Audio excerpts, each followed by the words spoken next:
Hello बच्चों, welcome to the YouTube channel Mithila commerce academy.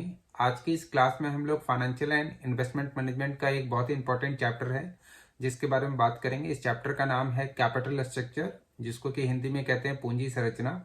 इसके ऊपर बहुत बार क्वेश्चन आया हुआ आपके एग्जाम में, लगभग हर साल इस पे एक क्वेश्चन रहता ही है कि what do mean by the capital structure, what are its feature and what are importance. ये सब क्वेश्चन जो है आते रहते हैं इससे रिलेटेड। तो ये क्वेश्चन का आंसर अगर आपको गेस्ट पेपर में मिलता है या फिर आपके बुक में आपको मिलता है तो उसको पर्टिकुलर वे में एक नोट बनाइए और ज़रूर याद करके जाइए। और याद रखिए कि चूंकि ये बहुत ही ज़्यादा इंपॉर्टेंट क्वेश्चन भी है तो लगभग सभी लोग गेस्ट पेपर से ही याद करके जाएंगे। तो आपका क्वेश्चन थोड़ा सा डिफरेंट रहना, क्वेश्चन नहीं आंसर थोड़ा सा डिफरेंट रहना चाहिए, ताकि आपको मार्क्स क्या होगा कि ज़्यादा मिलेगा। क्योंकि सभी लोग अगर गेस्ट पेपर से एक ही जैसा आंसर याद करके जाएंगे तो एग्जाम में सबका आंसर एक ही जैसा होगा। तो शायद हो सकता है जो चेकर है वो कॉपी चेक करने वाला वो आपको एवरेज मार्क करे।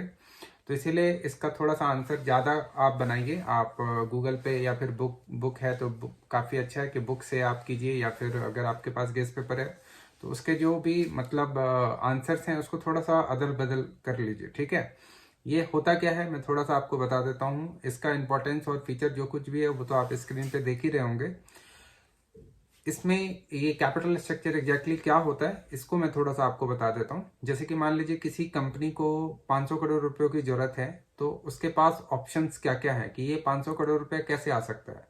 तो कंपनी या तो इक्विटी शेयर्स को बेचे अपने वापस से, या फिर डिबेंचर्स को बेचे, या फिर प्रेफरेंस शेयर्स को बेचे, या फिर बैंक से लोन ले, या फिर बॉन्ड्स जारी करे। तो ये सब एक तरीके हैं जिन तरीके से कंपनियां पैसा इकट्ठा कर सकती हैं। इसको हम लोग सोर्सेज ऑफ कैपिटल भी बोलते हैं, यानी कि कंपनी के पूंजी के स्रोत हैं ये।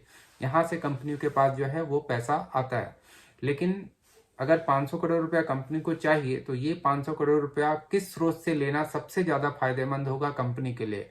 क्या 500 के 500 पूरा का पूरा इक्विटी शेयर्स को बेचकर इकट्ठा किया जाए, या फिर इक्विटी शेयर्स और डिबेंचर्स से 500 करोड़ रुपए इकट्ठा किया जाए 50-50, जैसे कि 250 करोड़ 250 करोड़, या फिर इक्विटी शेयर्स और डिबेंचर्स और बैंक से भी कुछ लोन लिया जाए।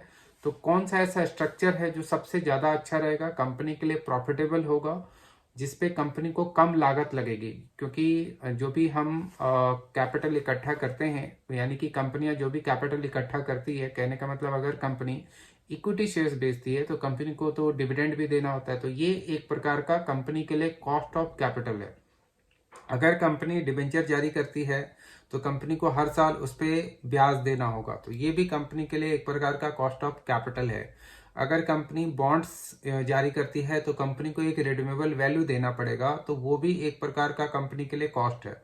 तो किस तरीके से कंपनी का जो कैपिटल का एक स्ट्रक्चर है वो सबसे कम खर्चीला हो, मतलब मिनिमम कॉस्ट ऑफ कैपिटल किस कैपिटल स्ट्रक्चर पे हो, तो वो कैपिटल स्ट्रक्चर जो है कंपनी का होना चाहिए। और आप कैपिटल क्यों इकट्ठा कर रहे हैं ये भी बहुत ज्यादा डिपेंड करता है कैपिटल स्ट्रक्चर्स को तय करने में। कि मान लीजिए पैसों की जरूरत है 6 महीने बाद, लेकिन अभी कभी आप पैसा ले रहे हैं, या फिर ऐसा हो सकता है कि पैसों की जरूरत है 200 करोड़ लेकिन आप जो है वो 180 करोड़ ही ले रहे हैं। कम क्यों ले रहे हैं, आप 200 करोड़ क्यों नहीं ले रहे हैं?